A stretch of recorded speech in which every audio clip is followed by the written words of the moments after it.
La République démocratique du Congo gagne 2 places dans le rapport Doing Business 2018. Le pays passe ainsi de la 184 à la 182e place sur un total de 190 pays en compétition dans ces rapports publiés annuellement par la Banque mondiale. Une performance attribuée selon le gouvernement à l'amélioration du climat des affaires qui constitue le cheval de bataille de l'exécutif congolais. Il faut noter que depuis 2004, la République démocratique du Congo s'est engagée à se conformer aux exigences du Doing Business pour attirer les investisseurs.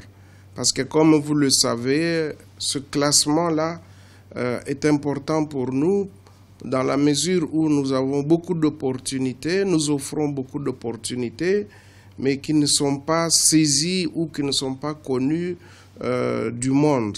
Cette performance, attestée par la Banque mondiale, redonne progressivement confiance aux nombreux investisseurs qui, malgré d'innombrables opportunités d'affaires qu'offrent les pays, hésitent encore à s'élancer. Pour les autorités gouvernementales, il est tout à fait clair que les classements illustrent les longs chemins qui restent à parcourir.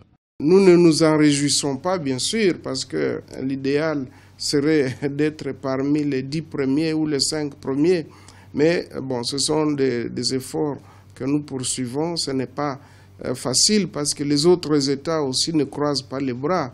Ceux qui occupent déjà de bonnes positions font de sorte qu'il y ait toujours des performances, qu'il y ait des améliorations et qu'ils attirent le plus d'investisseurs chez eux. Doing Business est un instrument déterminant qui sert de référence aux investisseurs qui souhaitent s'élancer dans les affaires dans un pays.